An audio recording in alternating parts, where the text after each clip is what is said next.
Plants don't feel pain, they don't have a brain, they don't have a nervous system, so it's okay to bite into them. Adolf Hitler was the same as all of you who eat meat, dairy, and eggs because he was never taught to be kind to animals. If he had been taught to value all sentient life, history might have been different. She eats dairy, she eats meat, and she doesn't say don't do it.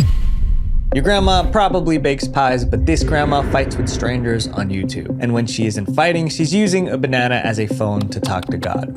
Hello? Yes? God? It's God.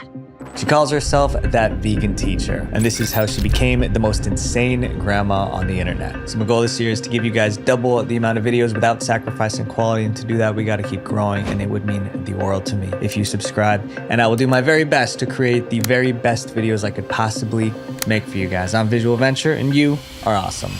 Grandma finds the internet.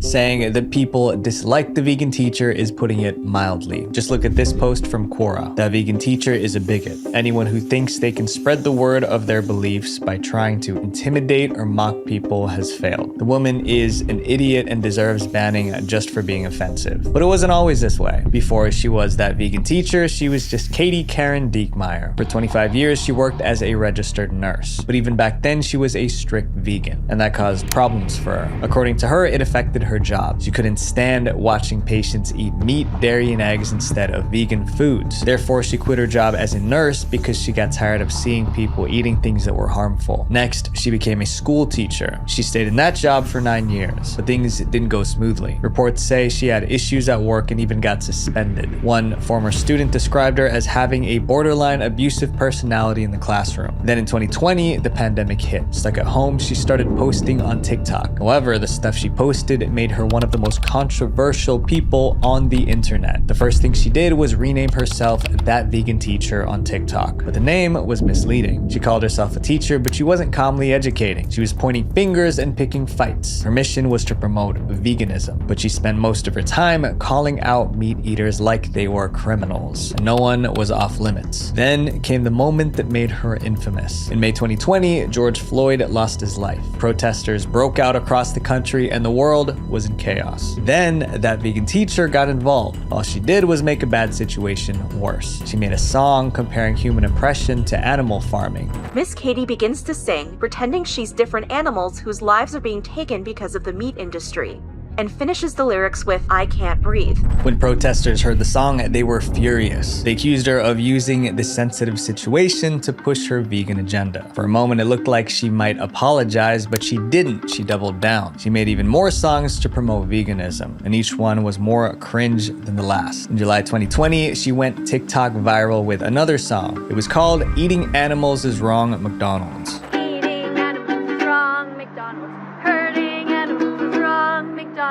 Share this song. Some thought it was funny, others just found it weird, but what she did next made people mad. She posted a video implying that you need to be vegan to get into heaven. Wanna get to heaven, you know what to do. It's time to be vegan for the animals in you. Obviously, religious viewers were offended. Faith is a sensitive topic, but she didn't stop. Instead, she leaned into the religious issues more. In one TikTok, she picked up a banana and pretended it was a phone. She claimed she was talking to God. Hello?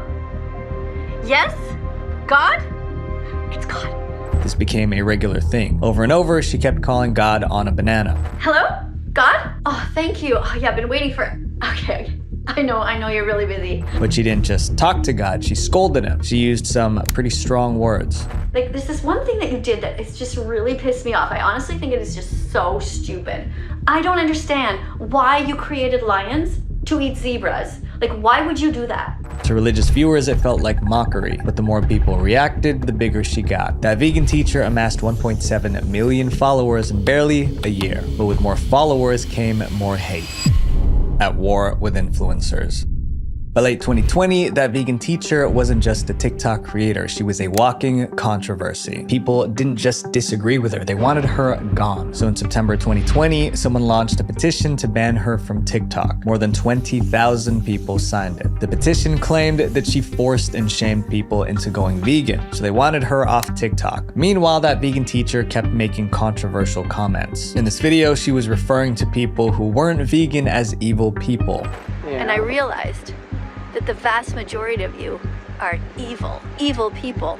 And I don't especially care if you keep living. In other words, if you weren't vegan, your life didn't matter to her. At that point, it didn't sound like activism, it sounded cruel. But somehow things escalated. She started picking fights on social media. Her favorite targets were celebrities and influencers who weren't vegan. Then she set her sights on someone she considered the ultimate enemy of veganism. In January 2021, that vegan teacher picked a fight with one of the most famous chefs in the world, Gordon Ramsay. As usual, it started with a song.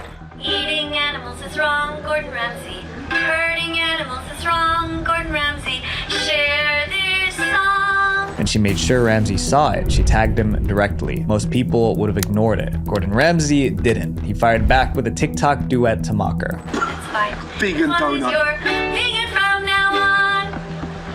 All he did was call her a vegan donut and bite into a burger, but it went viral. The video got 59.3 million views on TikTok alone, and most headlines sided with Ramsay. It felt like someone finally pushed back, but Gordon Ramsay was the least of her problems, because what was coming next would shake that vegan teacher's entire platform. It was February 2021, just weeks after her feud with Gordon Ramsay. Then out of nowhere, TikTok banned that vegan teacher. For anyone watching her videos, the reason was obvious. Her videos were too aggressive. Almost every post felt like an attack. Her war with Ramsay didn't cause the ban, but it definitely helped. Losing TikTok could have been the end. She lost 1.7 million followers overnight, but this grandma didn't stop. She already had a YouTube channel, so she jumped right back into it. The first thing she did was send a message to her haters. Hello everyone. Many of you woke up this morning and found out that my account was banned on TikTok.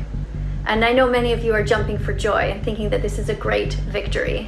She didn't take any blame for the ban. Instead, she said she was being silenced for speaking the truth. And once again, in her first video after her ban, she shamed viewers for eating meat. Because you're feeling guilty.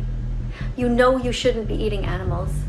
On YouTube, she didn't soften her message. She made longer videos with more songs and rants. And she went after Gordon Ramsay again. In March 2021, she uploaded one of her most disturbing videos. How Gordon Ramsay is like Hitler and how that makes me cry. That was the actual title. Hello students. Today we're going to talk about the devil. The devil's name is Gordon Ramsay. She came out swinging. She tried to paint Gordon Ramsay as pure evil, mostly because he was a chef and that meant he encouraged others to eat meat. But comparing Ramsay to Hitler and the devil wasn't the worst thing in the video. The one that crossed the line was when she compared animal farming to what the Nazis did in World War II. Ramsay didn't respond to the video. It seemed he was intentionally ignoring her. A few months later, she dropped one final attack. It was a diss track called Gordon Ramsay Diss Track.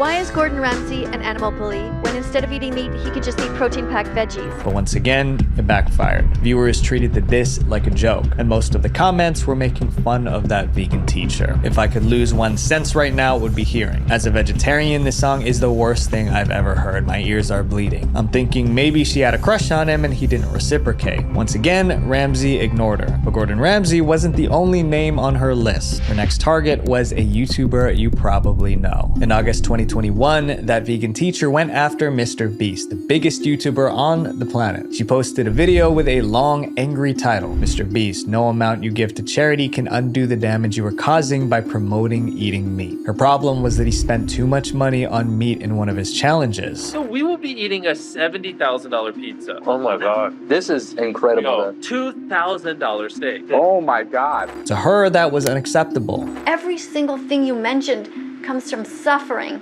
She went through Mr. Beast's entire video criticizing almost everything he ate. Next is a $125 milkshake. Been looking forward to this all day. Is it made with vegan milk? Vegan milk. In the end, she accused Mr. Beast of wasting money. Instead of buying a $70,000 pizza, he should have used that money to feed the hungry. But she ignored one major fact. Mr. Beast already donated millions to food banks and homeless shelters. Mr. Beast didn't say a word, but his fans did, and they came out swinging.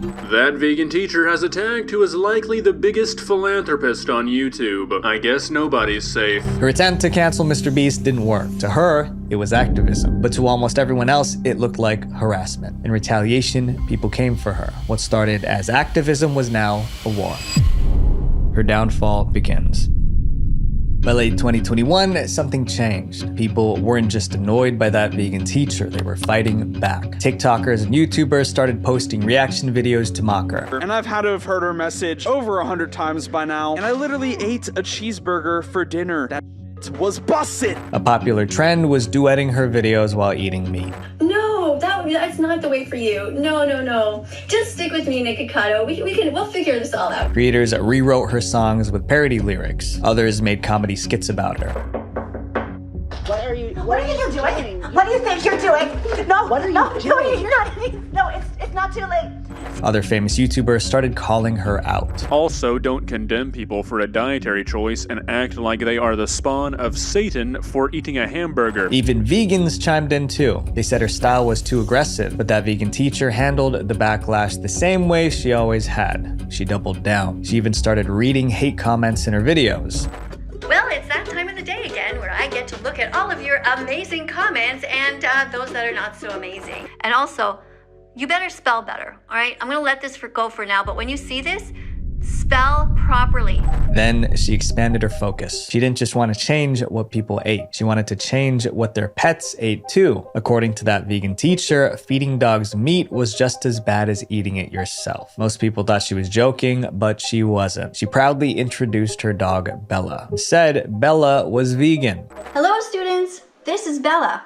Bella is my vegan dog. She's been vegan since August 2017. Bella survived on lentils, tofu, and vegetables. The internet freaked out. Someone wrote, "Why is no one actively doing anything to save that vegan teacher's dog? It's a carnivore and she feeds it like a herbivore. It's abuse." Another added, "My heart hurts for Bella. If these vegans wanted vegan pets, they could have got a guinea pig or a rabbit instead." Then Bella disappeared. She stopped showing up in that vegan teacher's videos. That's when people began to wonder, did Bella pass away from being vegan? That vegan teacher had to make a video called "Bella Vegan Dog is Still Alive." But the real uproar came after that. That vegan teacher started talking about cats being vegan and people really lost it because cats are obligate carnivores, which means they must eat meat to survive. A cat's body depends on nutrients only found in animal products. Without them, cats would lose their lives. But that vegan teacher refused to change her stance. Instead, she posted an extreme video. Should cats exist? If not vegan, they should either be veganized or euthanized. Choose one. Even her fans were stunned. That vegan teacher always said she loved animals, but now she was talking about wiping out an entire species. One comment summed it up. She calls herself a friend of animals, but she's uneducated and a danger to children and animals at this point. She should absolutely be banned. To her critics, this was classic vegan teacher. She was always willing to push things too far just to make a point, but we still haven't got to the craziest things she's done.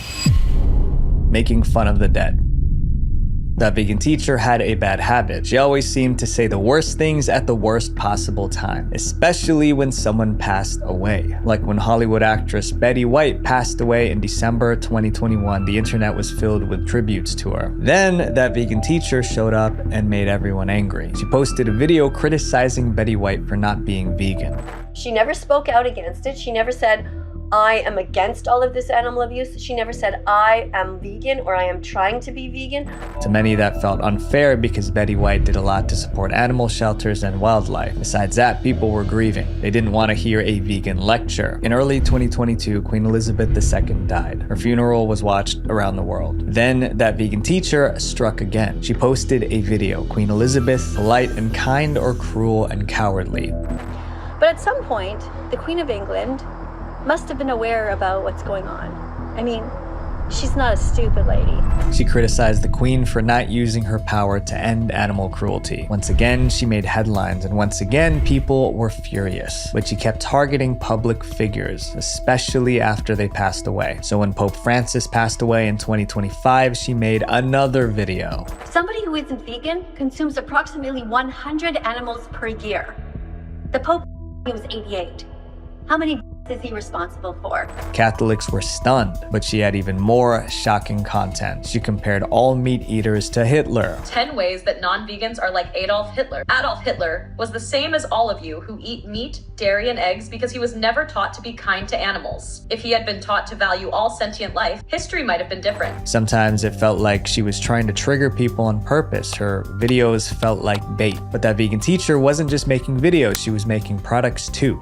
Be loud, be proud, with that vegan teacher's shirts and hoodies. Be the vegan your neighbors fear and the animals need. That vegan teacher loved slogans. Cow milk is for baby cows. Animals are friends, not food. At first, they were just things she said in her videos. Then she started printing them on t-shirts, mugs, hoodies, and posters, and selling them through her own merch store. That's when people started asking questions. Was this about saving animals or was it about money? That vegan teacher also had a Patreon. Fans could pay $3 or $25 a month. She claimed it would help her devote more time and resources to helping save the animals by educating others about not eating, wearing, or using them. But not everyone believed it. Which roughly translates to something like, the money will go directly into my bank account and I'll continue to make videos framing decent people as evil anti-vegans. To her, it was support. To others, she was cashing in on outrage. But that vegan teacher didn't just annoy people. She inspired others to become just like her.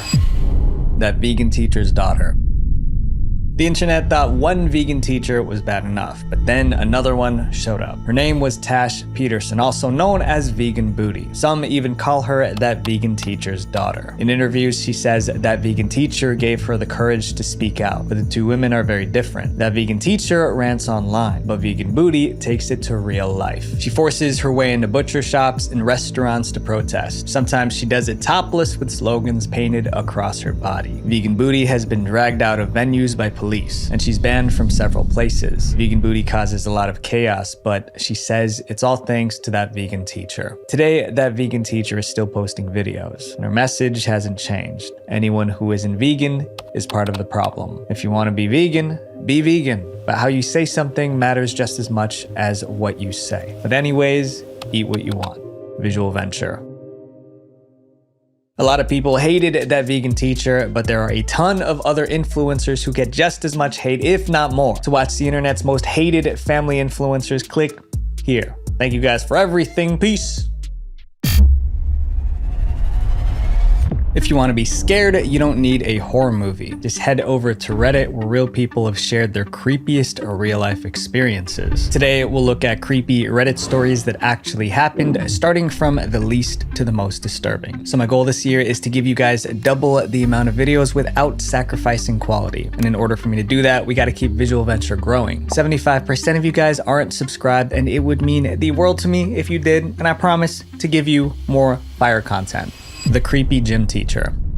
We've all had that one teacher we didn't really like, but Reddit user ButcherYourFace2000 shared a story about a gym teacher so bad he might just be the worst one ever. His name was Mr. Lyons. Mr. Lyons didn't seem like someone who would cause trouble. He was in his mid-50s, always smiling and popular with the staff. Other teachers thought he was a passionate teacher who wanted to see kids reach their potential. Then out of nowhere, he came up with a strange idea. He wanted to add yoga lessons to his morning gym classes. However, it didn't make much sense. Why yoga? But Mr. Lyons gave this big speech about how yoga improves focus and flexibility. He made it sound so great that the school agreed to give it a try. Little did they know, Mr. Lyons had an evil reason for bringing yoga into the gym. Mr. Lyons wasted no time starting yoga sessions. But soon, things got weird. Mr. Lyons began playing favorites, especially with the female students. He spent most of his time helping the girls with their poses while ignoring the boys completely. Then there were the yoga poses he picked. Mr. Lyons always made the class do certain poses, but his favorite was the downward dog. If you've seen it, let's just say it's not exactly something a group of 6th graders should be doing in front of a grown man. But somehow things got even weirder. A few weeks in, Mr. Lyons convinced the school to let the girls wear skirts to gym class while the boys stuck with shorts. And then came the strangest part. Mr. Lyons planned a trip to the beach for swimming lessons. At the beach, he kept going in and out of the changing rooms. No one knew what he was was up to. Even with all this odd behavior, no one said anything. Mr. Lyons was an experienced teacher with a spotless reputation, so no one suspected anything bad going on. And then in just one day, all Mr. Lyons' secrets were exposed. In 2016, Mr. Lyons made the news, but not for a good reason. Mr. Lyons was accused of secretly filming students while they changed. To do it, he allegedly used a hidden camera on a pen. At first, people didn't believe it. How could someone like Mr. Lyons do something so awful? But then he confessed, and his confession revealed even more disturbing secrets. The yoga lessons weren't about helping his students. Mr. Lyons kept the hidden camera pen in his pocket, recording the students while pretending to help them with their poses. He was doing the same at the beach, but Mr. Lyons wasn't keeping the videos for himself. He was selling the footage on the dark web to make money. This was absolutely insane. Eventually, the police caught on to what he was doing. They arrested Mr. Lyons and put an end to his crimes. While the exact court verdict is unclear, one thing is certain: Mr. Lyons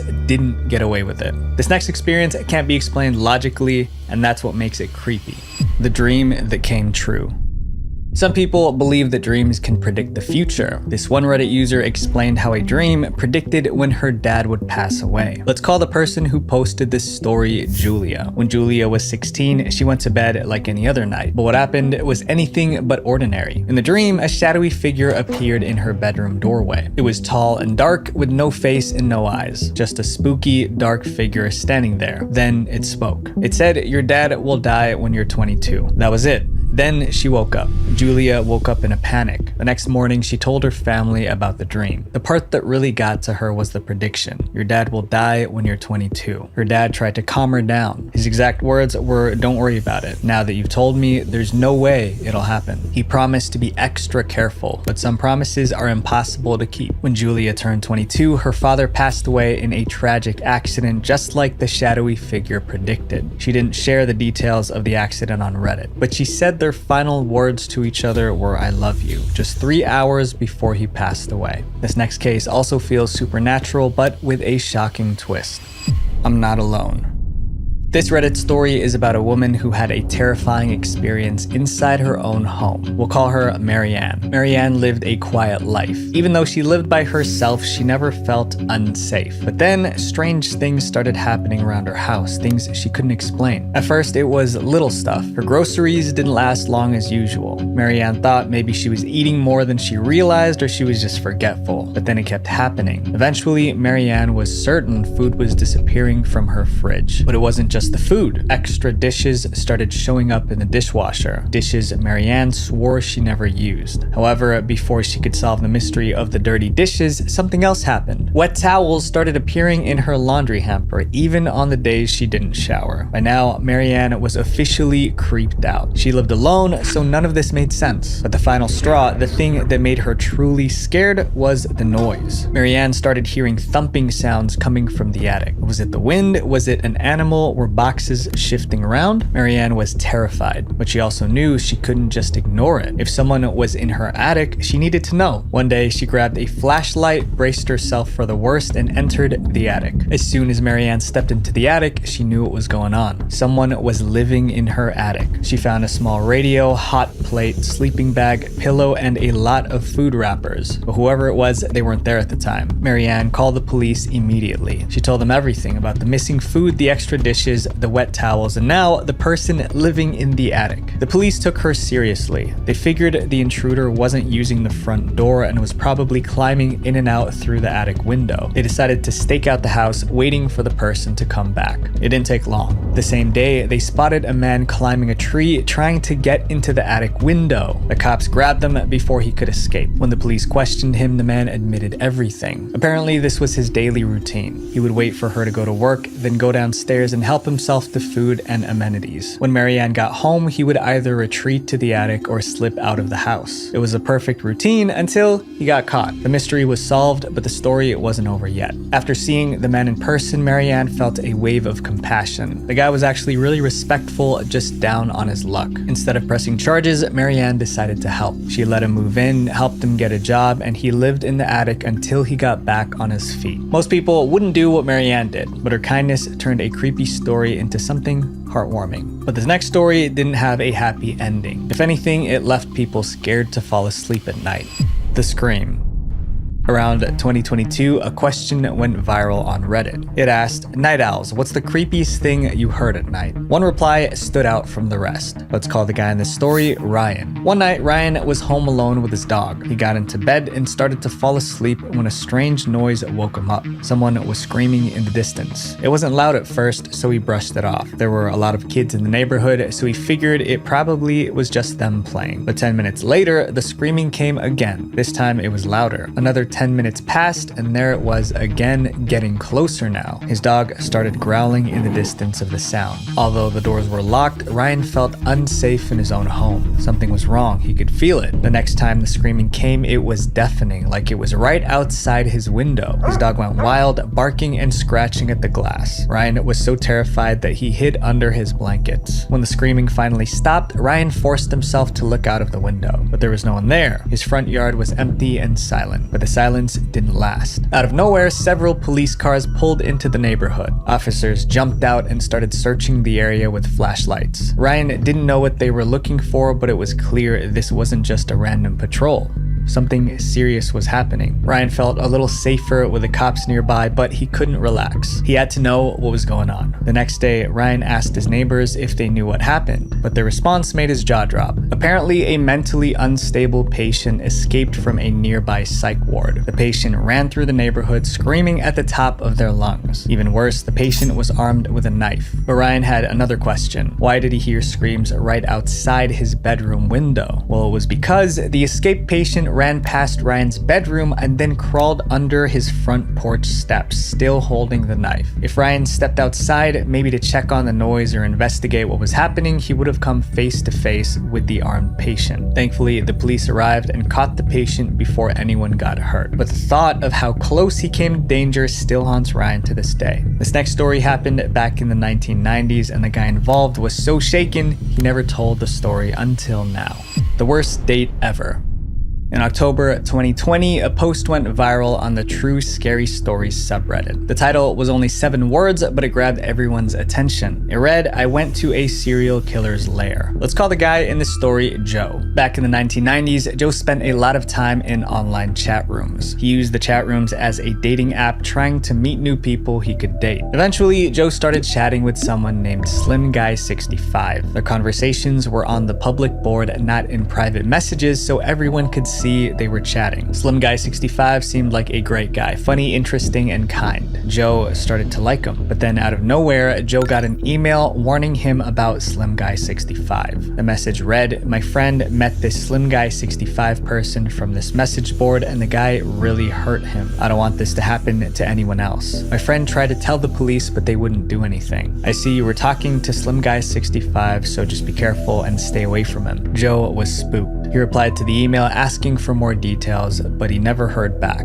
Weeks later, Slim Guy 65 messaged Joe again, asking to hang out in person. The warning was still on his mind, but curiosity got the better of him. Joe agreed to meet up. It was daytime after all. What could go wrong? Slim Guy 65 invited Joe to come over to his house. When Joe got to the door, he was greeted by a slim, soft-spoken man in his 40s. This was Slim Guy 65. He didn't look threatening at all. As soon as Joe stepped inside the apartment, he realized something was off. The house was abnormally empty with almost no furniture. The floors were spotless, like no one actually lived there. Slim Guy 65 quickly explained the situation. He said it wasn't actually his house. He was just taking care of it for someone else. The explanation was supposed to help Joe relax, but what Slim Guy 65 did next made Joe even more nervous. Slim Guy 65 walked over to the door and locked it, but not just any lock, a deadbolt. Joe tried to keep calm, but he couldn't ignore what just happened. He asked, "Why did you lock the door like that?" The question made Slim Guy 65 uneasy. He claimed he didn't just want anyone to walk in and interrupt them. Joe stayed calm, but was on high alert. Joe convinced Slim Guy 65 to unlock the door and leave the keys on the counter. At this point, the tension in the room was suffocating. To lighten the mood, Slim Guy 65 offered Joe a tour of the house. But as they walked through, things only got weirder. The kitchen didn't have a dining table. Instead, there was a long steel table like the kind you see in a morgue. Once again, Slim Guy 65 had an explanation. He said this used to be a doctor's office. The rooms rooms were dark, the windows were shut, and nearly every door had a keyed deadbolt. By the time they reached the bedroom, Joe had seen enough. He looked Slim Guy 65 in the eye and asked, "What is it that you want to do here?" Slim Guy 65 panicked and his words were all jumbled, but Joe just wanted to get out. He turned around and walked out of the house as fast as possible. As Joe drove away, he wondered, was that guy some kind of killer? He considered going to the police, but what could he say? I went to a creepy guy's house and he had weird furniture? That wasn't enough to make a report. Joe never talked about what happened, but he never forgot it either. Then in the early 2000s, a news story brought it all rushing back. The news said several men from Joe's area had gone missing. One of them was found murdered. Joe's heart sank. He realized all the missing men were also looking for dates with other men. He started to wonder if they ended up in Slim Guy 65's home. Did he lure them in only to take their lives? Was he a serial killer? Joe will probably never know the truth, but the questions still haunt him. This next creepy experience happened somewhere we've all been, the mall. The killer clown. According to research, 1 in 10 adults have a fear of clowns. After hearing the story, you might develop a fear of clowns too. The story was shared on Reddit about 3 years ago by a user named FlatApp28. Since we don't know his real name, let's call him Owen. When Owen was 16, he loved hanging out at the mall. He could spend hours wandering around. One day, he was at the mall as usual when he realized the mall was about to close. Before leaving, he decided to use the bathroom. He went into a stall, sat down, and started taking care of business. That's when he heard it. The bathroom door creaked open. Then he heard footsteps. At first, Owen thought it was just someone else coming to use the restroom, but the footsteps sounded like they were heading toward Owen's stall. He listened quietly as the footsteps got closer and closer. Now he was getting nervous. Glancing down, Owen saw a pair of gigantic red clown shoes sticking through the bottom of the bathroom stall. His heart pounded. Why would someone be standing so close to his stall? And why were they wearing clown shoes? Minutes passed like hours. Finally, the clown shoes backed away from the stall door. Owen figured it was now safe to open the door, so he did. And that's when he saw him. Standing right outside the stall was a man in a full clown costume. The clown stood there silently, not moving, not saying anything, just staring with a fake smile printed on his face. Owen froze, unable to do anything but stare back.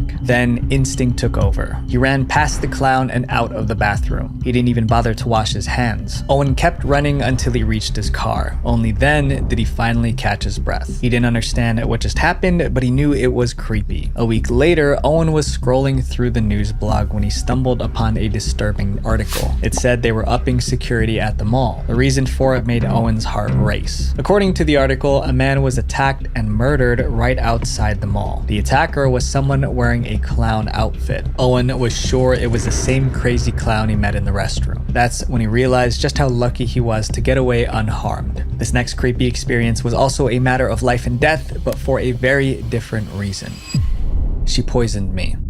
This story is about a boy named Ethan who says a witch tried to kill him when he was 6. Here's how it happened. When Ethan was 6, he lived with his parents in a rundown apartment complex. The neighbors got along. Then Mrs. Fitch moved in next door and the trouble started right away. For some reason, Mrs. Fitch clearly didn't like Ethan, and Ethan didn't like her either. He said he felt an evil presence around her. Every weekend when Ethan rode his bike with the other kids, Mrs. Fitch would stand in her doorway glaring at him. She would mutter things under her breath like she was insulting him. No matter where Ethan went, she always seemed to be nearby watching. Then strange stuff started happening. Now, I can't verify this, but according to Ethan's story, at night Ethan's rocking horse would move on its own. Dolls around the house would open and close their eyes. There were strange knocking sounds coming from inside the walls. Ethan couldn't shake the feeling that Mrs. Fitch was behind these creepy experiences. One evening, Ethan and his mom got locked out of their apartment. His mom knocked on Mrs. Fitch's door to ask if she could borrow her phone to call for a spare key. But when they stepped inside Mrs. Fitch's apartment, they were creeped out by what they saw. Mrs. Fitch's walls were covered with multiple upside-down crosses and strange-looking masks with horns. Shelves were crammed with bottles of strange powders, and lit candles were scattered everywhere. It seemed like Mrs. Fitch was practicing dark magic.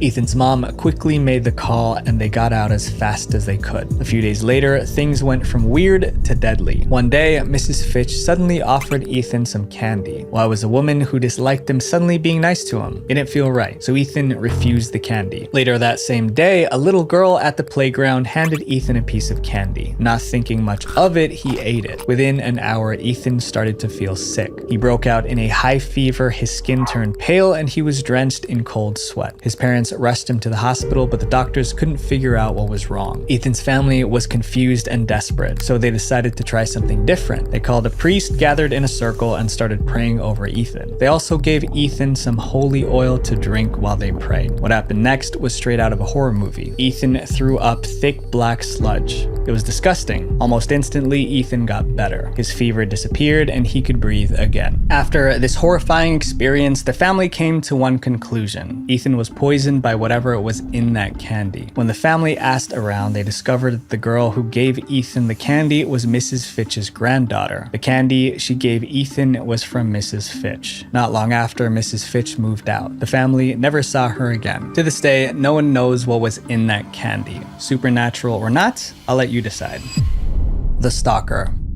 How do stalkers choose their targets? In 2024, a Reddit user explained how she made one small mistake that led to a stalker hounding her for years. Let's call the girl in the story Kimberly. When she was just 13, she went to a summer camp. One of the camp activities involved practicing how to talk to strangers. The kids were sent into a nearby town to ask people questions for a survey. It sounded harmless, but for Kimberly, it was the start of a nightmare. After interviewing a few people, Kimberly and her friend Anne approached an older man. He was friendly, too friendly. He didn't just answer their questions. He started asking them personal ones too. He wanted to know their names, where they were from, their hobbies, and other details. The girls, thinking nothing of it, answered honestly. To them, he was just a friendly stranger. But a few days later, something strange happened. Both Kimberly and Anne noticed their Instagram notifications were blowing up. Someone named Ed Patsis liked a bunch of their posts and left creepy comments calling them hot and sexy. At first, they ignored him, hoping he would go away, but he didn't. Instead, he started sending inappropriate pictures of himself. Terrified, Kimberly and Anne blocked him immediately. Not long after, the mysterious Ed Patsis account was permanently deleted. The girls thought they were in the clear, but they were wrong. Their nightmare was just beginning. When summer ended, the girls went back to school. That's when Ed Patsis reappeared, this time on Facebook. He sent Kimberly and Anne friend requests and left more creepy comments on their photos. They blocked them immediately. That's when the fear set in. Who was Ed Patsis and why was he obsessing over them? The girls told their parents, who contacted the police. But the police weren't much help. They just told Kimberly and Anne to quit social media if they wanted the harassment to stop. For the next 2 years, Ed kept coming back. He created new accounts over and over, spamming the girls with messages and comments. The girls blocked every account, but Ed Patsis always found a way back. There was even a point when the girls noticed a white truck following them around. They saw the same truck near their school and even at the park. One afternoon, when Kimberly was visiting her mom at work, the same white truck pulled in. This time, Kimberly got a good look at the driver and her heart sank. It was the old man they interviewed at summer camp. He was their stalker. Eventually, 4 years passed since the stalking began. Now, Kimberly was 17. One day in 2023, Kimberly was driving through town when Ed Patsis' white truck showed up behind her. This time, it didn't just follow, it chased her. Ed honked,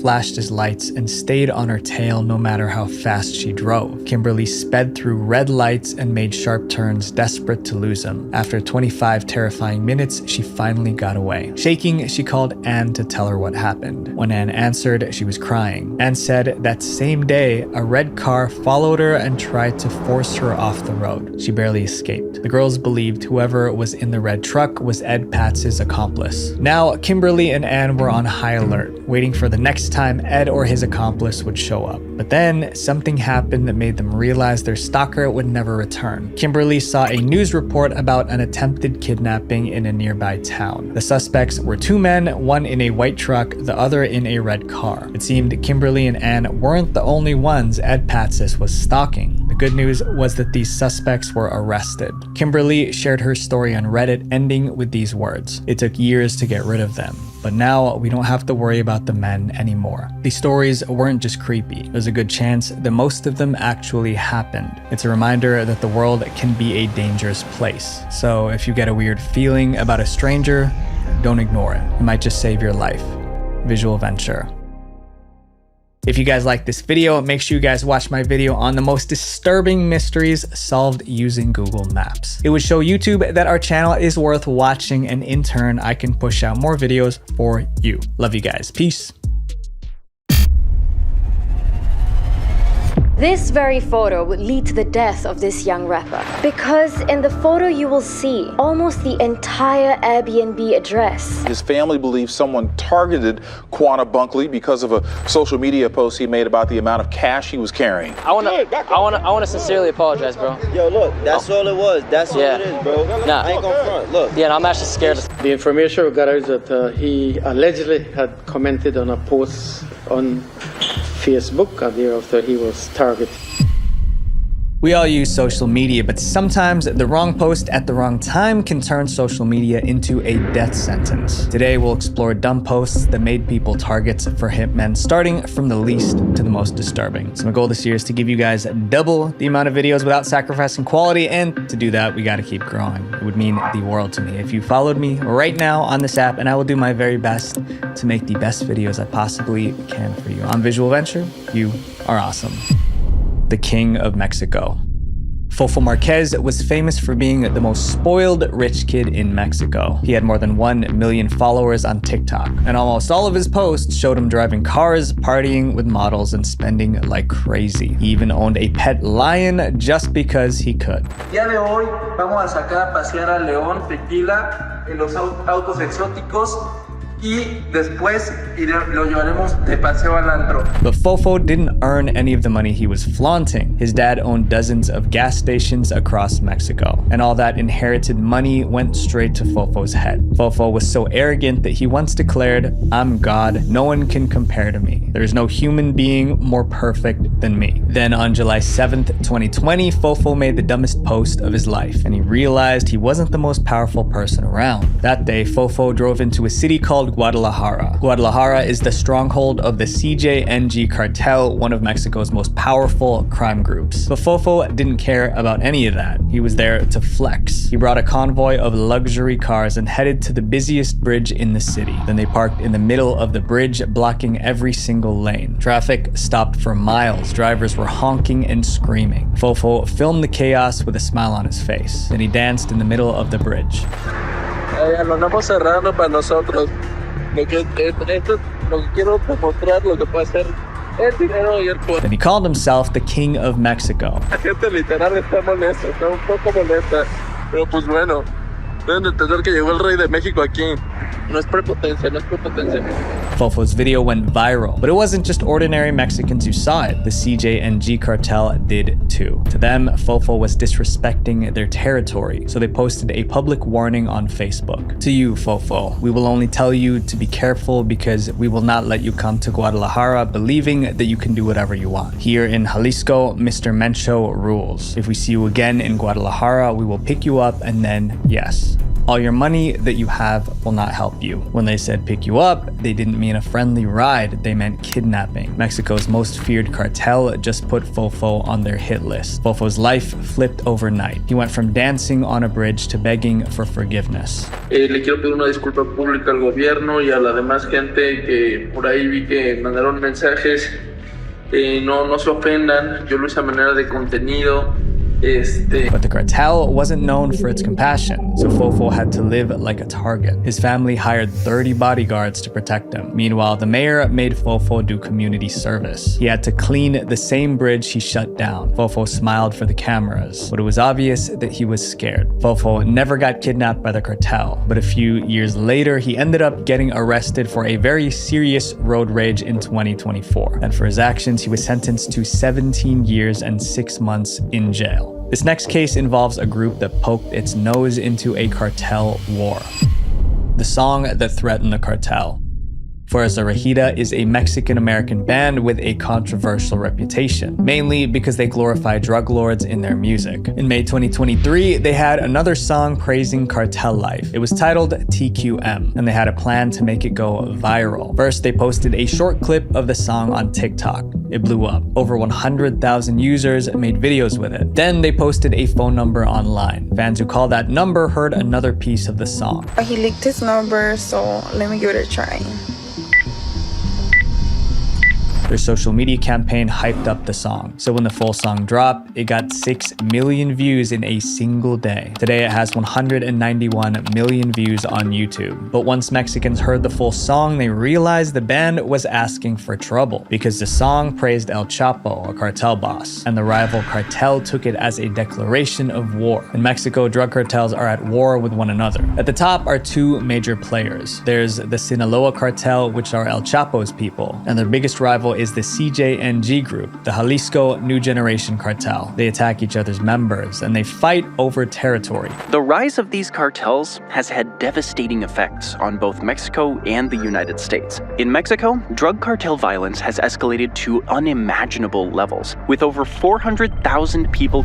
Right in the middle of that cartel war, Fuerza Regida released TQM. The lyrics, when translated, said, "When I'm in the BMW, I'm distributing merchandise for JGL, always smelling fresh. They want me making money under the orders of Mr. Ivan." There's no mystery. JGL stood for Joaquin Guzman, better known as El Chapo. Mr. Ivan was his son. Fans caught on fast and started pointing it out in the comments. In summary, the song was bragging about working for the Sinaloa cartel, and to the CJNG, that meant the band picked a side in the cartel war. The band was set to perform in Tijuana on October 6th, 2023. They even released a poster to promote the show. But 4 days before the show, something chilling happened. A banner was found hanging from a bridge in the city. It was a death threat. The message read, "We are going to mess you up on October 6th in TJ. It will be the last performance of your life. CJNG. Perform and we will kill you." Fuerza Regida did not want to do it the easy way. Signed by CJNG. The warning made headline news. Fans held their breath, waiting to see what the band would do. They got their answer the very next day. On October 3rd, Fuerza Regida announced on Instagram the concert was cancelled. Fans were disappointed, but they understood. The CJNG threat wasn't a bluff. In cartel territory, a viral TikTok song can cost you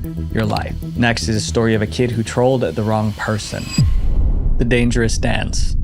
Neon built his career by stirring up trouble. He faked having COVID. He insulted people on live stream. He even threatened to confront the US president. And when Neon felt he was getting enough attention, he faked his death. Did you fake your death? I was like 14. I was falling off. I was like, what do I do? But I didn't. But that shows how stupid I was. Because how am I supposed to come back after I'm dead? For Neon, nothing was off limits as long as it got views. Then Neon made one post, and suddenly real gangsters were on his trail. In August 2023, Neon filmed himself doing the Naughty Bop, but that dance had a violent origin. The Naughty Bop was created to mock how a boy named Nadi Osama lost his life. Nadi was unalived in a New York subway during a gang fight. The dance even mimicked the motion of the attack. It's called a Naughty Bop, and you punch your hips like you're stabbing a person. Neon knew what that dance meant, but he filmed himself doing it anyway. He even filmed himself teaching others how to do the dance. Hand right here, like this, like this.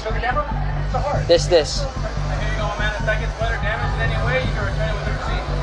Neon's followers knew the dance could get him in serious trouble, and it looked like they wanted that to happen because they kept tagging one person in every video. Didi Osama, the victim's older brother. The one person who would never think that dance was funny. Didi Osama wasn't someone to mess with. He was part of Sugar Hill OY, one of the most feared street crews in New York. To him, the Naughty Bop was a direct insult to his family. When people first tagged Didi in Neon's videos, he tried to ignore Neon. He tweeted, "He's a dork. I'm not even about to respond to him. Never heard of him." But Neon kept doing the dance, and Didi kept seeing his brother get mocked. In December 2023, Didi finally decided to take action. One day, Neon was live streaming when Didi Osama showed up, and he came with his crew. Didi confronted Neon right on camera. Viewers saw it happen in real time. Like, he's my dad, little brother, my heart. Like, I got my son in the back of my chain, my heart. Nah, you understand that? I shouldn't have played about that. Neon looked terrified. He kept on apologizing. I wanna sincerely apologize, bro. Nah. I ain't gonna front. Look. Yeah, no, I'm actually scared. I know what you're gonna say, and I want to sincerely apologize. Dee Dee never touched him, but the warning couldn't have been clearer. That should have been the end of the drama, but somehow it wasn't. Even after that face-to-face warning, Neon made more videos doing the naughty bop. Obviously, when Dee Dee saw the new videos, he was furious. Neon became a hunted man. There were times Neon had to run because he heard Dee Dee was nearby. Oh my God, they're coming! They're coming to see me! By March 2024, Neon finally gave in. He met up with Dee Dee one last time and paid him $50,000 to squash the beef. What started as just content almost turned into real street revenge. The hitman in this next story was the victim's own friend. The evil friend. In September 2023, Quanah Bunkley got good news. A settlement check from an old injury arrived in the mail. The amount was $7,000. He had no idea that that money would soon ruin his life. Quanah was just 20. He worked at a steel factory, so a free $7,000 felt like hitting the jackpot. As soon as he cashed the check, he showed off the money on Instagram. He wasn't there to flaunt the cash online, but the danger wasn't in the post, it was in who saw it. The same day Quanah posted the video, he was out driving with his girlfriend.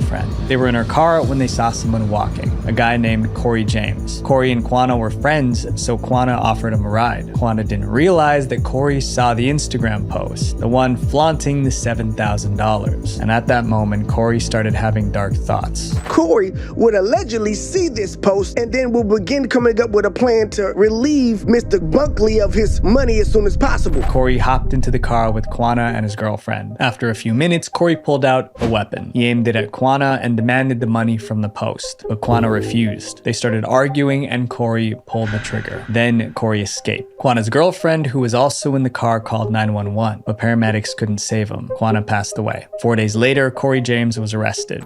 Corey Allen James was arrested this afternoon by the Harris County Sheriff's Office Violent Person Task Force. He is accused of robbing and fatally shooting Quanah Bunkley, someone he knew. When reports spoke to Quanah's mother, she confirmed what many already suspected. 20-year-old man shot and killed in North Harris County. His family believes someone targeted Quanah Bunkley because of a social media post he made about the amount of cash he was carrying. Quanah didn't know his friend could be that dangerous, but the woman in this next story knew she was hanging out with deadly people. The post that ended her life. In April 2024, Landy Paraga attended a friend's wedding, but after the ceremony, she stopped at a local restaurant to eat. Before eating, she snapped a picture of the meal. Then she posted it online. In the corner of the picture, you could see the restaurant's logo. That logo revealed the name of the place, and with the name came the location. Landy had over 170,000 followers. Now, they all knew exactly where she was. What Landy didn't realize was that someone who wanted to harm her was waiting for that exact post. Landy had a target on her back because of something that happened the year before. She was secretly dating one of the biggest drug lords in Ecuador. His name was Leandro Noreno, also known as El Patron, which means the boss. Noreno was insanely wealthy. He gave Landy cars, apartments, and expensive gifts. But the fact that he was a criminal wasn't the biggest issue in their relationship. Noreno was also married. So you've got someone who's linked with a cartel. They are in a relationship that appears to be extramarital, and so there's a lot of complications. Although he was a powerful crime boss, Noreno was terrified of his wife discovering the affair. In a leaked text message, he warned his team, "If my wife comes across anything about her, I'm screwed. Her name cannot come out anywhere. Otherwise, my world will come crashing down." But the secret affair didn't last. In 2022, Noreno was arrested. When police raided his home, they found stacks of cash, gold bars, and designer watches. Later that year, Noreno's life was ended in a prison riot. Not long after, the media got hold of his secret affair with Landy. It became big news in Ecuador, but Landy refused to confirm or deny it. She was a successful model and ran her own business, so she was very active on social media. Even without admitting the affair, just being linked to a drug lord put Landy in danger. Maybe she didn't realize that. That brings us to April 28, 2024. Landy attended a friend's wedding somewhere in Ecuador. Landy posted photos from the wedding on social media. After the ceremony, Landy decided to grab lunch at a local restaurant. That's when she posted this photo of her meal on Instagram. The restaurant's logo was visible in the corner of the photo. She didn't tag the location. That one logo was enough. 20 minutes later, two suspicious men showed up at the restaurant. Seconds later, Landy appears to notice someone standing in the door. She looks over, but quickly turns away. Turning away was a mistake. because those men were there to end her life. After that, authorities say 2 gunmen entered the restaurant and shot Landy 3 times. The entire hit took less than a minute. The gunman got away, and sadly, Lanny didn't survive. Police launched an investigation right away. They concluded that Lanny's post tipped off her killers to her whereabouts. But why was she targeted? There were 2 theories. Some believed Noreno's wife heard about the affair and wanted revenge. Others believed the cartel ordered the hit to keep Lanny quiet, especially because the police knew that she dated the crime boss. She was viewed as a risk, that she would give information up. Perhaps her public behavior might lead to concerns about their operational safety. No arrests were made and the case went cold. Landy spent time around powerful criminals, but in the end, it was a simple photo of her lunch that ended her life. This next case is about a famous person who revealed a little too much online. The end of a star. In 2020, Pop Smoke was one of the biggest names in music. Then he made a series of social media posts, and those posts led straight to his demise. The first post came in February 2020. Pop Smoke flew to Los Angeles with his friend Mike. They rented a $2.5 million mansion in the Hollywood Hills. It was so luxurious, Pop couldn't resist showing it off. First, he posted a photo and tagged the location. Then, Mike posted a photo of him and Pop holding stacks of cash. Behind them, you could see part of the house's address. An hour later, Pop posted again. This time he flaunted his diamond watch, but the posts kept coming. That night, Pop shared another video. He was unboxing designer bags he just received. Hold on. Wait. Mike and Mary. Billie Jean. Good looks, Mike and Mary. But the bags had shipping labels on them, and if you paused the video and zoomed in, you could see the full address: 2033 Hercules Drive, Hollywood Hills. That's where Pop Smoke and his diamond watch and all his luxury items could be found. Pop's brand manager realized how dumb and dangerous that post was, so he called Pop and told him to delete it immediately. Pop took it down, but he wasn't fast enough. Some gangsters in LA were scrolling through social media. They saw the posts, the stacks of cash, the diamond watch, and designer bags, and now they knew exactly where Pop was staying, so they decided to strike. About 4 a.m., Pop sent his last tweet for the day. Then he got ready for bed. 20 minutes later, 5 gang members quietly broke into the mansion. They found Pop Smoke in the shower and demanded his jewelry. They were armed, but Pop tried to fight back, so one of them fired. The robbers grabbed what they could and escaped. Pop's friend was in another room in the mansion. When he came out and found Pop injured, he called 911. Unfortunately, Pop Smoke didn't make it. He was just 20 when he passed away. The robbers were eventually arrested, and the shooter was sentenced to 29 years in prison. Pop Smoke was a celebrity, but that made his posts even more dangerous. The hero next door. In early 2025, one TikTok account was exposing criminals and embarrassing powerful people. It was run by a Venezuelan man named Gabriel Sarmiento. Gabriel had no business fighting crime on TikTok. He wasn't a cop or a journalist, but he made it his mission to take down one of the country's most dangerous gangs, Tren de Aragua. Tren de Aragua is a violent prison gang from Venezuela known for robberies, cold-blooded murders, trafficking. They robbed homes, sold substances. They just made life terrible for many Venezuelans. Gabriel's parents were also victims of the gang. So when he grew up, he decided to fight back. That's why in 2025, he started the @Unleaks TikTok page. On TikTok, he named members of the Tren de Aragua. He showed their faces. He called them out for their crimes, but he didn't stop with the gang. He accused police officers and politicians of working with them. Sarmiento had recently made bold accusations against powerful figures, including Interior Minister Diosdado Cabello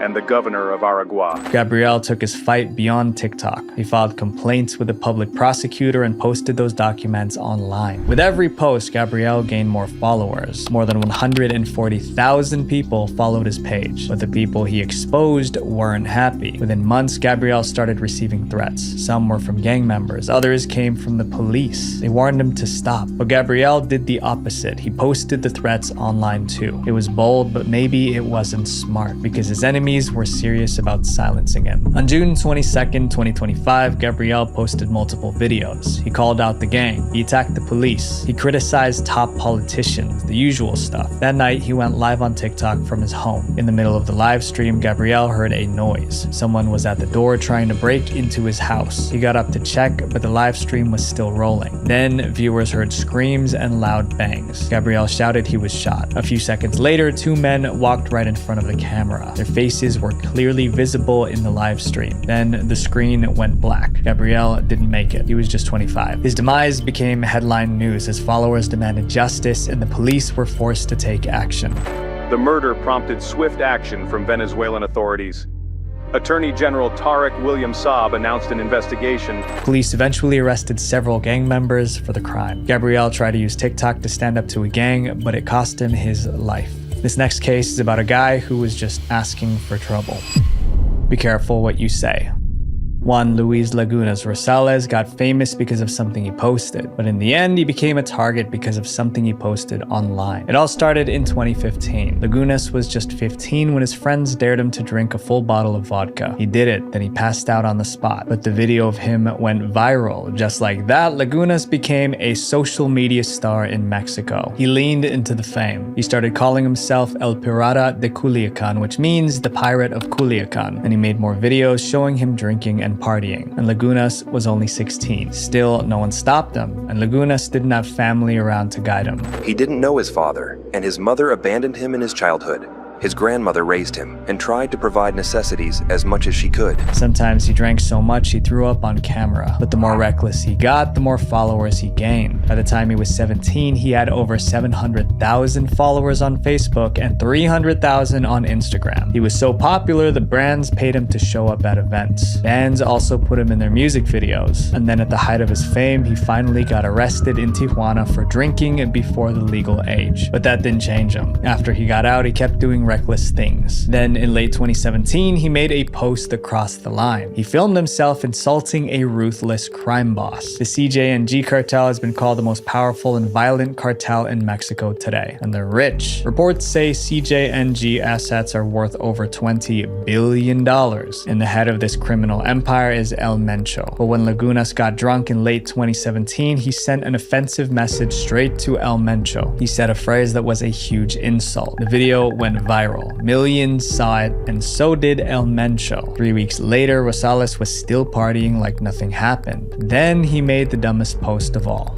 On Monday, December 18th, 2017, he posted on social media telling his followers that would be at the bar called Menta 2 Cantaros in Zapopan in Jalisco, and that they should meet him there for some drinks. At 11 p.m., 4 men walked into the bar where Lagunas was. They took his life. No one knows for sure if El Mencho ordered the hit, but police said they were investigating a possible link to the Lagunas videotaped insult toward El Mencho. Lagunas' story is the perfect example of how social media can make you famous and then destroy you. My friends, remember this: going viral is never worth your life. Visual Venture. Speaking of people posting anything for views and fame, there are people who take it even further than a post. Streamers take it live. Click here to watch streamers willing to do anything for views. Love you guys. Peace. Imagine getting subscribers, money, and success on YouTube only to throw it all away by doing something stupid. These are the dumbest ways YouTubers destroyed their careers. We'll start with ridiculous cases, but they just get dumber as we go along. My goal is to continue to bring you guys more high quality videos every week without sacrificing quality, and it would mean the world to me if you subscribe, so that way the channel can keep growing. And I promise to do my very best for you guys. I'm Visual Venture, and you are amazing. Onision. There are so many YouTube videos about Onision, and none of them are positive. The bitter fall of Onision, the decay of YouTube's worst predator. Onision, the deranged man who made a YouTube cult. From vanity to insanity, Onision's story, and the list goes on and on. Each title darker than the last. But these videos aren't just a smear campaign. Every step in Onision's downfall came from the choices he made himself. Onision joined YouTube in 2006. Back then, there wasn't much competition. If you stood out, you could go viral. That's exactly what happened to Onision. In 2009, he posted a video titled Banana Song. It was basically him jumping around screaming in a banana suit. What, Greg? I'm a banana! You're a what? I'm a banana! What happened to your clothes? I'm a banana! That goofy video did two things. It got millions of views, and it made Onision a YouTube star. From there, his channel became a mix of comedy skits, rants, and commentary videos. He passed 1 million subscribers. He had an audience, he had influence. But instead of protecting his success, Onision started making a series of horrible decisions. The first one involving something supernatural. In 2012, Onision published a disturbing book titled This Is Why I Hate You. The story followed a hateful young man's path to darkness. By the end, the main character snaps and takes the lives of innocent people. Most readers assumed it was pure fiction, but it wasn't. In the About section, it says Onision puts pieces of his own life in every book he writes. There is no book by Onision that does not have tremendous meaning to him. The characters, the environment, and events come from the heart, mind, and even at times, life of the author. In other words, the story of a hateful young man was a glimpse into Onision's mind, a sign that something was wrong. Soon after, he took things further. Onision announced the creation of his own religion. Hello, today I want to share some religious ideas with y'all. And a lot of people are going to judge me for it. A lot of people are going to be mad at me for it. They're going to say I'm starting a cult. They're going to say I'm some kind of religious psychopath. He named his new religion Seseska. Others had a different name for it. A cult. Seseska had all these vague beliefs about life, death, and the afterlife. Another called it Onision's way of boosting his ego by attempting to have a ton of fans agree with his every word under the guise of a religion. But the most interesting observation was this. It's pretty clear he planned to use Seseska to lure in women. And that's exactly what happened. Onision made videos preaching about Seseska, and he invited viewers to join. Soon he had a group of women who saw him as a leader. But behind the scenes, life with Onision was nothing like they expected. It was toxic. By 2015, some of those followers began to speak out, and their allegations were disturbing. One woman said he made her shave her head as punishment for lying. He also allegedly pressured her to get a tattoo that said, "I'm a liar." Another said he isolated her off from friends and manipulated her until she couldn't think straight. More women came forward, and the picture became clear. Seseska wasn't just a religion. It was a tool for Onision to control his followers. Drama channels and Reddit threads started discussing the situation. Onision was trending again, but now for the worst reasons. But instead of trying to repair his image, Onision escalated the fight. Onision made videos attacking the women who criticized him. He mocked them, called them liars, and refused to take responsibility. By 2019, the story was so big that investigative journalist Chris Hansen, the host of To Catch a Predator, got involved. Hansen began interviewing the women who accused Onision. They shared their stories in detail. Good evening, everyone. Chris Hansen here. Welcome to Have a Seat with Chris Hansen as we continue our investigation into the YouTube streamer Onision. In 2020, Hansen even went to Onision's house for his side of the story. But Onision called the cops, accusing Hansen of stalking. Yes, they're knocking on my door. Okay. And do you know if they have any weapons?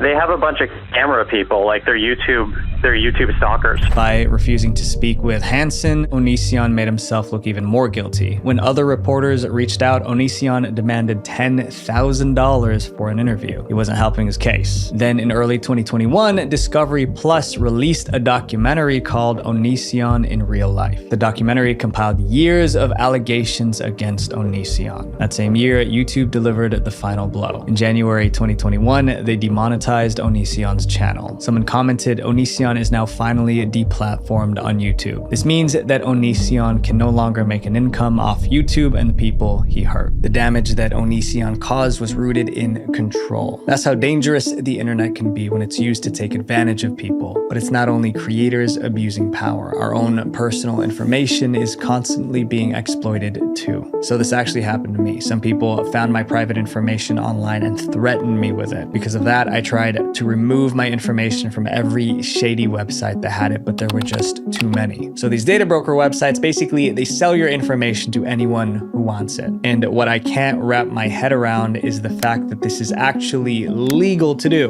But also, if you request to have your information taken down, they legally have to comply. That's where today's sponsor, Aura, can help. Aura scans through data broker websites to find out where your information is being sold. Within a few weeks, you'll notice less spam and people finally won't be able to search you up online. Aura also monitors the dark web and lets you know if your information is leaked there. And if someone tries to open up a bank account in your name, they let you know right away. And in the worst case scenario, they give you up to $5 million in identity theft insurance. Aura also gives you a VPN, an antivirus, and password manager, which is very important to staying safe. Aura has helped me out a lot. If you guys want to give it a shot, click the link in the description or go to aura.com/VV to try 14 days for free. This would be enough time for Aura to find out if your private data is leaked. This next creator had a sharp tongue and no sense of limits, and she paid the price. Lieutenant Corbus.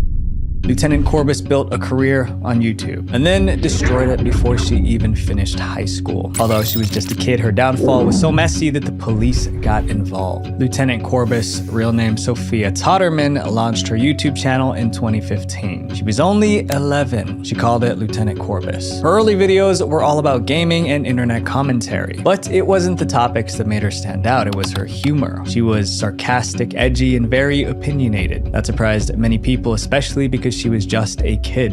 Have you ever sat at your computer staring at your sub count wishing that you were YouTube famous? Well, look no further, because in this video, I'll show you a few simple steps on how to become a YouTube famous in no time. Viewers loved her. People left comments like, good for her, at that young of an age, she's creating great content. Even big creators were impressed. I'm not making this up, by the way. An 11-year-old girl has literally made a commentary on how to be original on YouTube. But you know the worst thing is, it's actually really good. She was a YouTube child star. By the time she turned 14, she had almost 1 million subscribers. Her videos got over 15 million views. Almost everyone thought she was heading for mainstream success, but they were about to be disappointed because Lieutenant Corbus didn't become more famous. She became more dangerous. In 2018, she rebranded. She changed her online identity from Lieutenant Corbus to Soph. That made sense because her real name was Sophia, but it wasn't just the name that changed. Her entire vibe shifted. Her jokes got darker. Her opinions became extreme. She went from covering internet drama to ranting about politics, but in a pretty wild way. Parents at Soph's school started complaining. Some even wanted her expelled because of her toxic YouTube videos. The principal had to send a letter to calm parents down. Then the school made a mistake. In June 2019, the school yearbook included a page promoting Soph's YouTube channel. Parents were furious. If Soph's content was inappropriate, why was the school promoting it? The school had to issue an apology. Eventually, Soph's parents pulled her out of the school, but the backlash didn't change her. In July 2019, she released another video where she said some really dark stuff about certain groups of people. Once again, it violated YouTube's policy on hate speech. So in August 2019, YouTube took final action. They permanently banned her channel. Soph took the ban as a personal attack, and she did something really dumb. She tweeted a photo of herself holding a weapon. The caption read, "YouTube headquarters, here I come." It wasn't hard to figure out what she was implying. The tweet caused instant panic. Just a year earlier, there was a real incident at YouTube headquarters. Now, a 14-year-old was making what looked like another threat. News outlets picked up on the story. People tagged the police. Soph quickly deleted the tweet and said the tweet was obviously a joke. But officers still went to her home and searched the house for weapons. Luckily, they didn't find any. Soph told the police her threat wasn't meant to be taken seriously, it was just a joke. But it was hard to believe her, especially because of some of the things she said in previous videos. After causing such a panic, there was no way she was getting back on YouTube. And just like that, the girl once hailed as YouTube's next big thing was banned. Since then, Soph has faded from the spotlight. It was a sad end to a promising career. Up next is a creator that was destroyed by the same trait that made him famous. Jeffree Star. It's normal for YouTubers to get caught up in drama once in a while, but for Jeffree Star, it was happening all the time. Feuds, insults, public callouts. He was always in the middle of something. Some say Jeffree went looking for trouble. Others believed trouble found him because of who he was. Jeffree Star first got popular during the MySpace era in mid-2000s. That's because he was extremely different. For starters, Jeffree had neon hair and wore makeup. He got plenty of hate for it, but Jeffree refused to change. One article called him the living embodiment of chaos and controversy. Dear Diary, I wish there was more than 2 genders, because I'm getting really bored. In 2009, he brought that same strong attitude to YouTube. His channel was called Jeffree Star, and it became one of the largest beauty channels on YouTube. What's up, everybody? Welcome back to my channel. Hi, how are ya?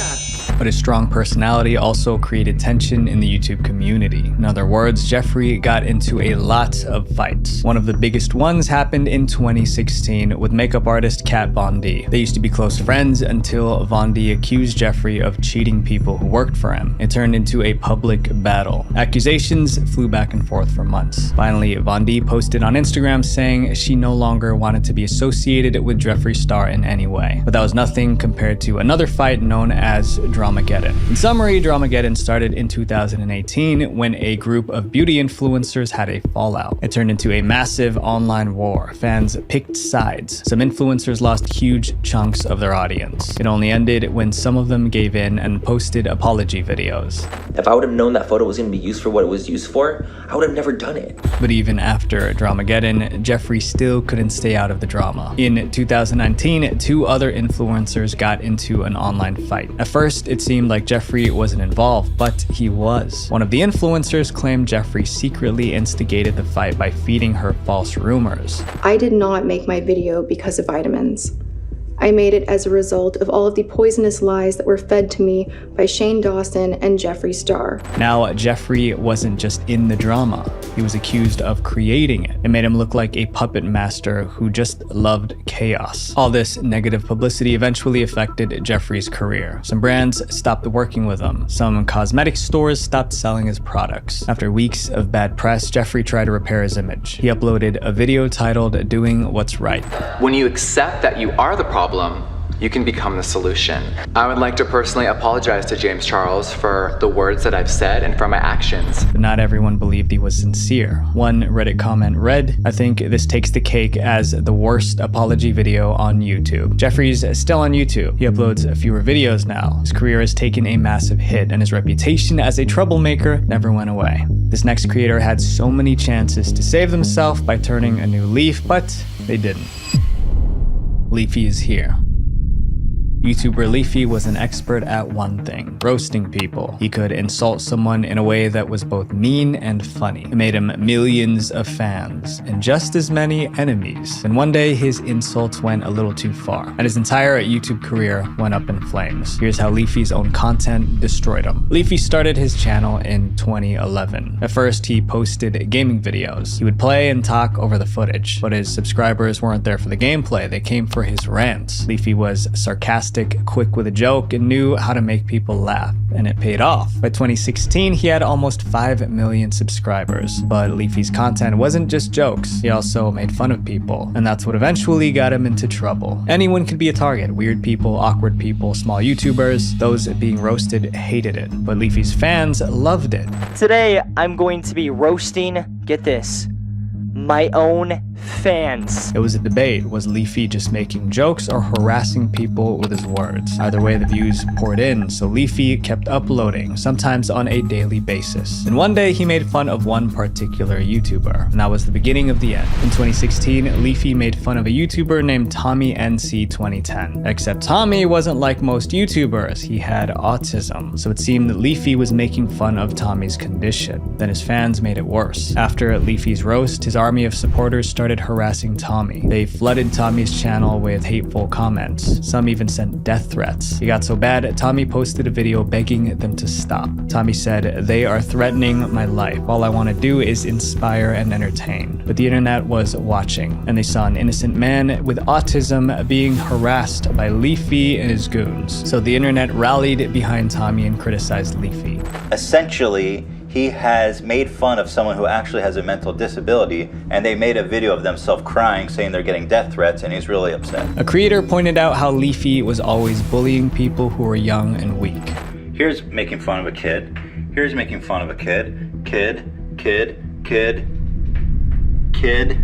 There was even a video titled "Leafy is Here Makes Man with Autism Cry." Leafy's reputation was in the gutter, but the knockout punch came from YouTuber iDubbbz. iDubbbz did a full breakdown of Leafy's videos. He showed clip after clip mocking people's looks, voices, and behavior. Here's a series of clips of him saying that, yeah, you're old. He's a 34-year-old grown man. Grown man! That video went viral, and Leafy became public enemy number 1. At this point, Leafy could have apologized, or he could have waited for the hate to die down, but he picked a third option, which was far worse. He roasted another innocent person. Leafy made a series of videos roasting vlogger Milo Stewart. Leafy referred to Milo as it and a creature, as if Milo wasn't human. For many, that was the last straw. To them, Leafy was a bully. One Reddit user summed it up. Leafy attacks children, small, low-quality YouTube channels, people with autism, and socially awkward people. In December 2017, Leafy suddenly stopped posting. He just vanished. But he wasn't gone for good. He was returning with a vengeance. For about 2 years, Leafy disappeared from YouTube, but in March 2020, he returned. His first video was an attack on iDubbbz, the guy who exposed him years earlier. It was his same old style. Gameplay in the background, insults and swearing as a voiceover. His fans rejoined the attacks. Leafy would roast someone, and his fans would flood that person's page with insults. For instance, Leafy made a video criticizing streamer Pokimane, and his fans harassed Pokimane so much that she took a break from streaming. Around that time, YouTube was tightening its rules. They introduced a new harassment and cyberbullying policy.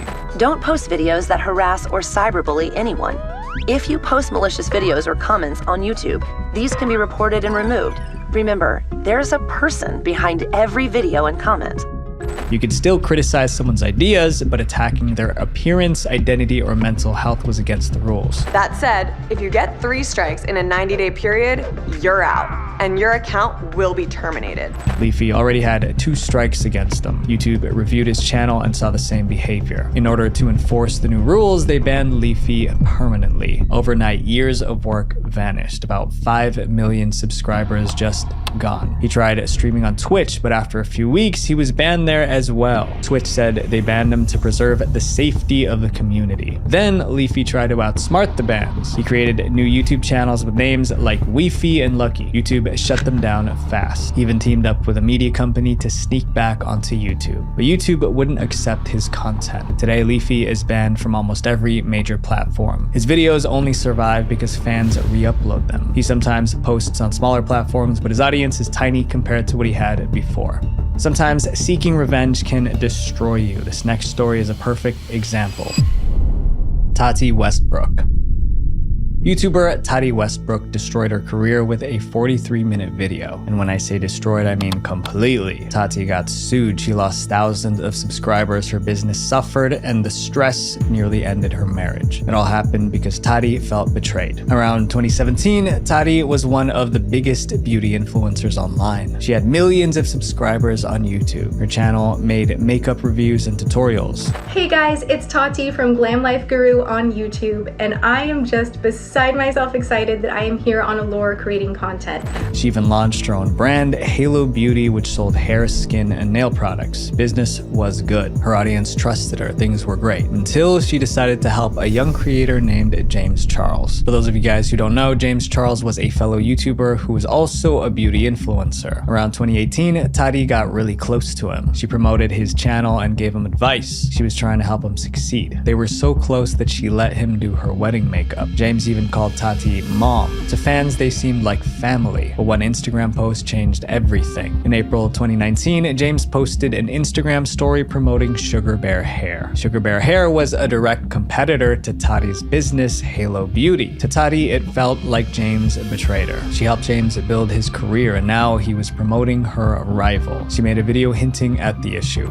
I'm having one of those days where it's like smacked in my face. James Charles scrambled to defend himself. He claimed it wasn't betrayal, and that he only promoted Sugar Bear Hair because they gave him last-minute VIP Coachella tickets. It wasn't like he was working for them, but he admitted it was a mistake and apologized to Tati publicly. It could have ended there, but Tati couldn't let it go, and what she did next ended up destroying her own career. On May 10th, 2019, Tati posted a video titled Bye Sister. It was 43 minutes of pure attack. She accused James Charles of being selfish and a sellout. She accused him of lying about Sugar Bear Hair, and she revealed all of the behind-the-scenes help she gave James Charles. He was making $90 a video, and because of me and my husband, he was making $2,500 immediately. That's just like a small sample of some of the things that we've done for James Charles. The video went viral. It got over 47 million views. Most viewers sided with Tati. James Charles lost over 3 million subscribers days after the video. Tati, on the other hand, gained 4 million subscribers during that time. It was so huge that CNN covered it. It looked like Tati got revenge on James for betraying her, but everything was about to flip. 8 days later, James posted his response, a video titled "No More Lies." In Tati's video, she discusses many of the different reasons as to why she was choosing to close a chapter in her life that I was heavily involved in, making many of our private issues very public. He denied Tati's accusations and showed text messages and screenshots to prove he was telling the truth. Despite what Tati said in her video, this whole situation was definitely not a big scheme that was orchestrated beforehand.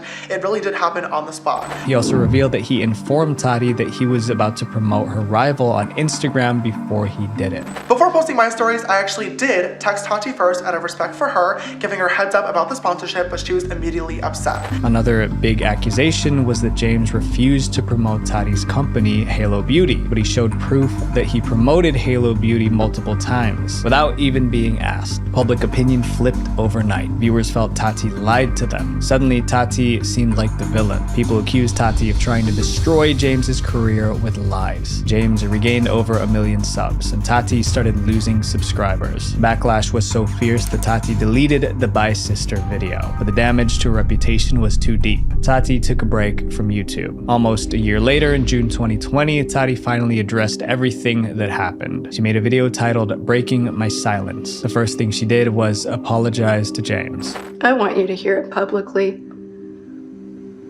I'm sorry. But she didn't take full responsibility. She blamed her friends for poisoning her mind. I did not make my video because of vitamins.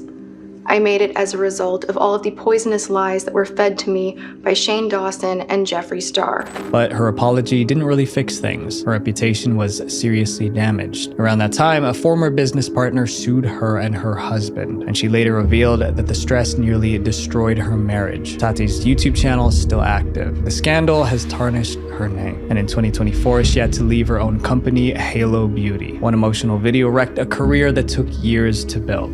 This next creator was so dodgy, his own fans felt they couldn't trust him. Rice Gum. For a while, it seemed that Rice Gum could succeed at any type of content. Like, he had the Midas touch. He started his YouTube channel in 2012 with gaming content. That got decent views. Then he switched to comedy and reaction content. That got even more views. He had multiple viral hits, and he eventually reached 10 million subscribers on his YouTube channel. Then Rice Gum got into music, and he was successful with that too. Yo, what is up, guys? Yesterday I dropped a song out of nowhere. Didn't even tell anyone, just randomly dropped it. You guys went crazy. The feedback was good, so good where it's like, it made me want to just keep dropping songs. Most of his songs were diss tracks aimed at other influencers, but one performed so well that it landed on the Billboard Hot 100 and went platinum. Rice Gum was living the life, but the good times didn't last. Once the problems started, they didn't stop. In 2017, YouTuber iDubbbz made a content cop video criticizing Rice Gum's content. Rice Gum didn't like being criticized. Instead of defending himself, he responded with a diss track. It was packed with insults aimed at iDubbbz. The diss track backfired hard. It got over 1 million dislikes. One comment said, "People usually make diss tracks to defend themselves or attack their rival. You, on the other hand, helped your rival by proving his points." Before that controversy faded, another one hit. That same year, Rice Gum got into an argument with a content creator, Gabby Hanna, at a party. Gabby challenged him to a live freestyle rap on Snapchat, but he refused. Hey Rice Gum, I just challenged you to a live battle on Snapchat. Would you do it? No. Live rap battle, why wouldn't you do it? No, I don't want to. And Gabby claimed things turned physical. She said Rice Gum hit her and broke her phone. Okay, so update. Sorry if it looks like I'm crying. Rice Gum didn't think that joke was very funny, and he hit me in the middle of a party and shattered my phone. And she kept talking about it.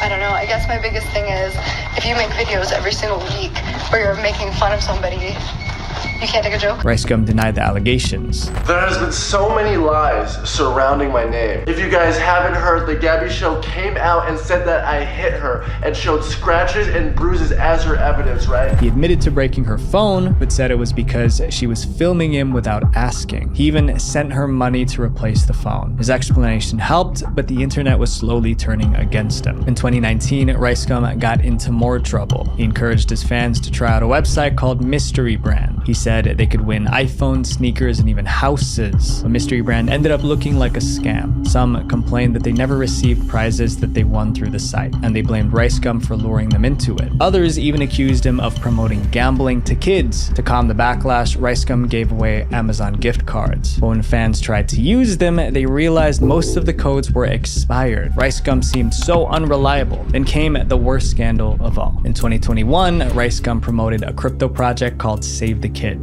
It promised to make investors rich while donating part of the profits to charity. Neither happened. The token crashed, fans lost money, and the charity said it never got the donation. People remembered mystery brand. They remembered the expired gift cards. Now they added Save the Kids to the list. It started to look like a pattern. Rice Gum would hype something up, his fans would lose money, and then he would disappear. By 2021, Rice Gum's scandals were destroying his brand. Thousands unsubscribed and unfollowed him. At one point, he was accused of buying subscribers to hide how much his channel was suffering. Today, Rice Gum barely vlogs or releases new music. He posts occasionally, but nothing like before. He's never announced a retirement, but his career is at an all-time low. Some YouTubers create trouble online. This next one caused problems in the real world.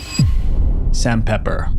Sam Pepper was chasing fame even before YouTube. In 2010, he appeared on the British reality show Big Brother. The show made him pretty popular, but it was YouTube that made him a star. Sam Pepper's content was mostly pranks. Sorry, your parking expired. No, sorry about that. And in early 2010s, those pranks got millions of views. At first, the pranks were playful. Then Sam took it up a notch. He wanted bigger pranks, riskier ones. That's when things began to spiral. In June 2014, Sam Pepper teamed up with Logan Paul for the lasso prank. Sam roped women in public and pulled them in for kisses. A few months later, Sam uploaded the fake hand-ass pinch prank. He tucked one arm inside his hoodie and wore a fake hand. Then he asked random women for directions. While talking, he used his real hand to touch them inappropriately. Most viewers didn't find it funny. They considered it harassment. One video described it as YouTube stars' attempt to disguise assault as prank backfires. Instead of apologizing, Sam doubled down. He made part 2. This time, it was a woman doing the same prank to men. Once again, viewers considered it harassment. Sam tried to calm tempers by claiming it was all a social experiment. First off, before I go into the original reason behind this video, I want to say that all the videos were staged and scripted. It goes without saying you can't go around touching people's bums without asking. Saying the pranks were fake was supposed to stop the backlash, but it didn't. People found another prank video he made called the handcuff prank. Sam handcuffed himself to women and wouldn't release them until they kissed him. You like unattach us? Yeah, for a kiss. Sam Pepper was becoming a menace. YouTuber Lacey Green posted an open letter telling him to stop making women uncomfortable on the street for views. Over 100,000 people signed her letter.